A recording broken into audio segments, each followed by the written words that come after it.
So I wanted to share with you 3 stories. One story is an old Zen tale, and another story is about Osho, about one of his happenings, and another is a personal story about my travel adventures, which was probably perhaps not the worst plane travel experience I had, but possibly one of the worst, maybe the second worst. So, first up, in ancient times, a warrior would use a shield and a sword to fight a battle.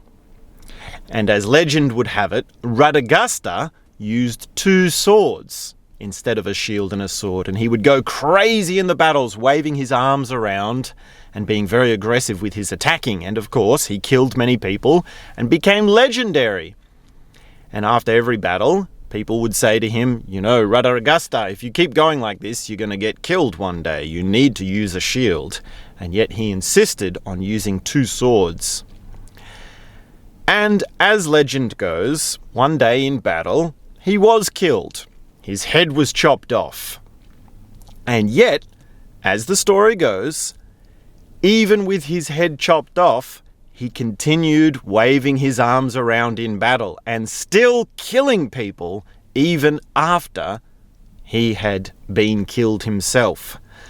Now, the purpose of the story, or the meaning of the story, is that your intention outlasts you. Your motivation, your drive, your passion is something that is much bigger than just your body, just your life even. And that's really the story of Radagasta and his attacking with 2 arms, 2 swords. And another story that is perhaps related to this that I wanted to share was about Osho. And this is something I actually experienced listening to his discourses in a hall full of people who were silent. So if you know about Osho's discourses, you know that he demands silence when he's speaking, so it's very quiet. And I was sitting in the hall listening to the discourse, and he's talking about the primal scream of the disciple towards the master, of how a disciple would stand up during the discourse and scream at the master so loud and so passionately. And on the recording, someone does this. Someone actually stands up and screams at Osho. And of course it's frightening because everyone's in silence and it's so terribly unexpected, right? It's out of nowhere. And Osho does not flinch. He doesn't blink. He doesn't respond. He doesn't turn his head. He's completely still.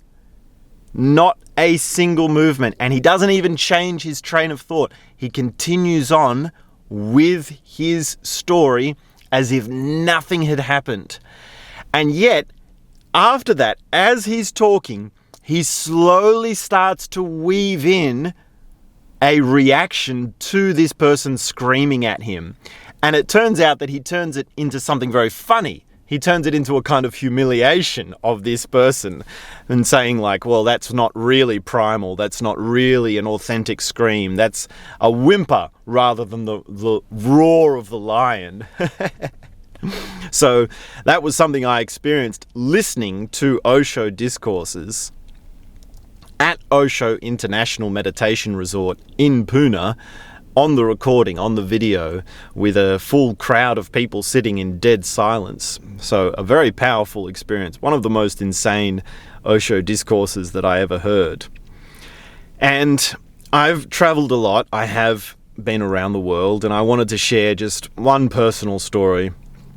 So the other third story that I wanted to share was when I was going to Tokyo from Pune, my flight got delayed in what was probably the worst flying experience, where I had 3 flights, and the first one from Pune to New Delhi was delayed by 5 hours because of a big storm.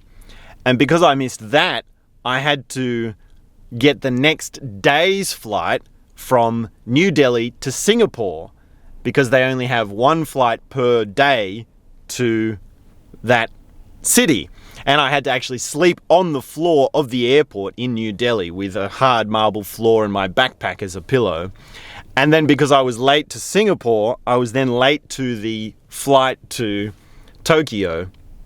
So what should have been about 24 hours of travel time turned into 3 days of travel time. And then, of course, I had the travel from Tokyo to Tsukuba, which was a few hours more again. So one of my worst travel experiences. And it really does say something when you miss a flight or when there's a delay in a flight, and you understand why people get so angry. And of course, the airline couldn't have done anything about it because there was nothing they could do about the weather. You can't change the weather. When there's a big storm, you can't fly. So, and what do all these stories have in common? Well, they have in common that I feel to share them. So I've been thinking about them, and I've been looking for the opportunity to share these stories with someone. Hopefully there's someone listening along. If you can relate to any of these stories, or you have a story of your own that you'd like to hear or share, please do leave me a comment. I am looking for your help with expanding my channel, so please do leave a comment, click the like button and engage. I'm looking for people who are ready to hear these stories. And here on this channel, I'm just sharing what has worked for me and what is my feeling to share. So, sending you warm feelings and love, hoping you're well, and I'll be back very soon with the next episode.